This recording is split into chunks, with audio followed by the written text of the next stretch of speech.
안녕하세요. 식소남 미카엘입니다. 식스업. 이거 시옷이야, 시옷.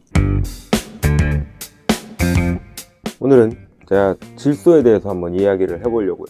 식물을 키울 때 질소인 칼륨부터 식물이 필요한 그런 영양분들을 확실히 모르면은 결국은 한계가 있을 수밖에 없어요. 이게 얼마큼 식물이 필요하는 걸 알고 그걸 적용하느냐. 이걸 알아야 비료를 주고 혹은 식물이 아프거나 어디가 좀 부족할 때 이럴 때 조치를 취해줄 수가 있단 말이에요. 그냥 식물을 물만 주고 맹물만 주고 계속 키울 수 있는 건 한계가 있다는 거죠. 그래서 식물은 어떤 영양소를 어떻게 자라는지 그런 걸 되게 중요하게 보셔야 됩니다. 그래서 제가 이제 시리즈로 식물의 양분, 식물의 필수 원소 그것들을 하나하나 확실히 여러분들 알고 가시게 마스터해 드리려고 시리즈로 준비했습니다. 오늘은 그 첫 번째죠. 가장 필요한 거, 질소. 질소는 되게 할 말이 많아요. 그러니까 가장 많은 일을 하고 가장 중요한 필수 다량 원소입니다.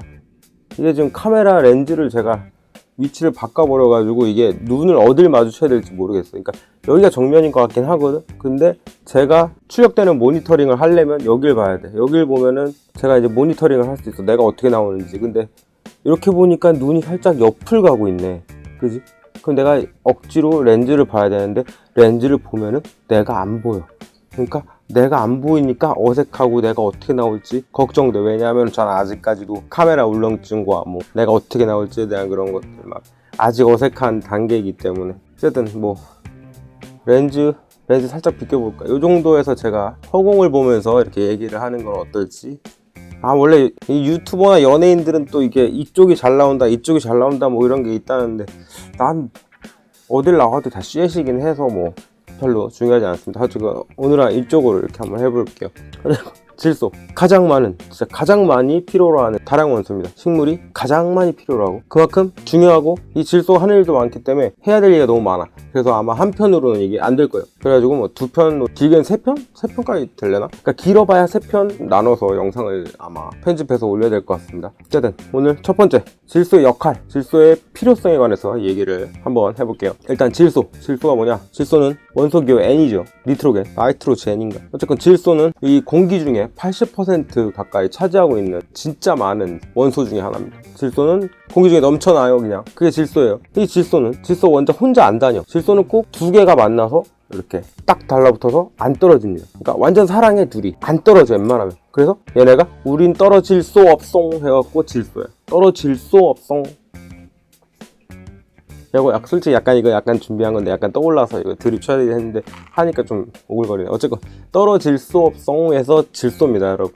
죄송합니다. 어쨌건 식물이 살아가는데 가장 많이 필요로 하는 양분이 질소예요. 공기 중에 널렸는데 말씀드렸다시피 78% 거의 80% 가까이가 지금 질소입니다. 그냥 공기 중에 떠다니는 게 산소보다 훨씬 많죠. 이렇게 널렸는데 식물이 사용을 못해. 왜냐면 질소는 원자 두 개가 딱 달라붙어 갖고 떨어질 수 없송 해갖고 못 쓰는 불용화 상태로 사니까 얘네가 떨어져야 이걸 이제 사용할 수가 있거든요. 그래서 이렇게 지구상에 깔려있는 원소가 질소인데 이걸 못 쓰니까 아깝죠. 왜냐면 이걸 쓰려면은 얘네들이 사용할 수 있게 붙어있는 떨어질 수 없송 하는 애들을 떼어놔야 얘네를 이제 사용을 할 수 있는 상태가 되거든. 질소 혼자 있어야 사용할 수 있지 두 개가 붙어가지고 못 쓰게 이렇게 단단하게 뭉쳐있단 말이지. 간단하게 설명을 하자면.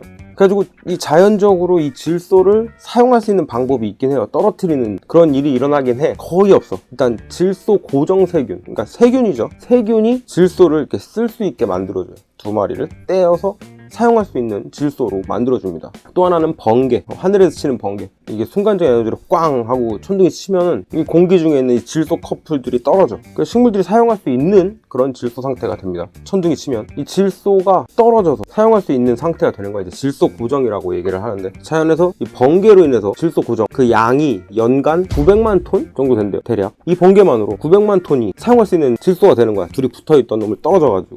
그래서 번개가 많이 치면 식물들이 엄청 잘 자랍니다. 자연에서. 그래가지고 천둥이 치면 농사가 잘 된다 이런 말이 있었는데 이게 은근 과학적인 근거가 있는 거였어. 그래서 이렇게 널려 있지만 사용할 수 없는 이 질소, 이것을 이제 우리가 인공적으로 인위적으로 이 질소 고정하는 방법을, 그러니까 두 커플을 떼어놔서 사용할 수 있게 만드는 방법을 인간이 찾아냈습니다. 프리츠 하버라는 과학자인데 그 양반이 이 질소를 만드는 질소 고정법을 개발해낸 거야. 미쳤죠? 이걸 해냈다고. 아무도 못했는데 수많은 화학자들이 거기에 매달려갖고 어떻게든 우리가 질소를 마음대로 식물한테 줄 수 있을까? 그렇게 노력을 했는데도 못하던 거를 프리차버라는 사람이 했단 말이지. 그래서 이 질소 고정법을 하버공법이라고 해요. 이름을 따서. 심지어 현대에 지금 사용되는 이런 질소 비료들 다 이 방식으로 아직도 이 방식을 통해서 만들고 있습니다. 엄청나지?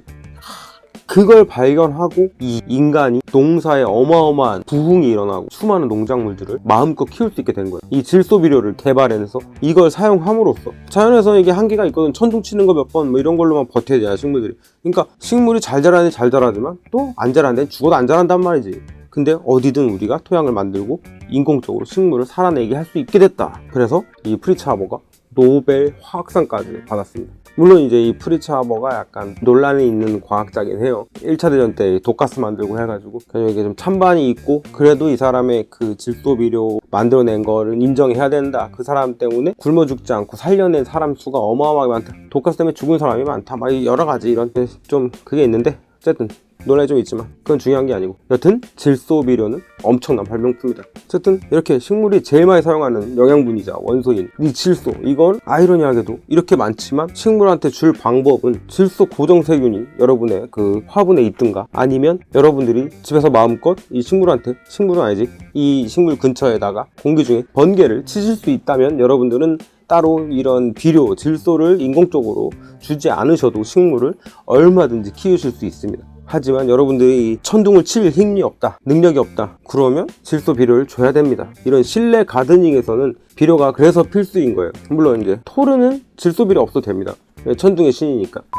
질소는 식물이 살아가는데 필수 원소고, 또 없으면 죽습니다. 죽어요. 이 식물 생장의 제일 핵심 뭐야? 광합성. 질소가 이 광합성을 하는 엽록소를 만드는데 기여를 하기 때문에, 그래서 아주 중요한 겁니다. 광합성을 활발히 할 수 있게 되니까 식물이 잘 성장하는 거죠. 그러니까 여러분들 광합성 항상 걱정이잖아. 빛이 부족하면 어떻게? 우리 식물 질소가 부족하면 그렇게 되는 겁니다. 그리고 질소는 또 무슨 일을 하냐? 식물의 단백질 양을 증가시킨다. 즉 사이즈를 키우는 거야. 전체적으로 식물의 크기를 크게 만들어주는 역할을 질소가 합니다. 잎도 크게 만들어서 광합성을 더 유리하게 만들고, 가지도 많이 만들어주는 게 질소가 하는 역할이에요. 가지도 많아지고, 가지가 많아지면 그에 따라서 또 잎도 많아지겠지. 식물은 잎에서 엽록소를 통해서 이 광합성을 하고, 그래서 에너지를 만들잖아. 근데 그 잎을 크게, 광합성 공장을 크게 만들어주는 거야. 가지도 많고 잎도 많아지니까. 그럼 얘가 에너지를 더 잘 받겠지, 잘 생성해내겠지. 그래서 더 잘 자란다는 거야. 그래서 질소가 정말 식물 성장에는 필수이자 가장 중요한 부분을 맡고 있다.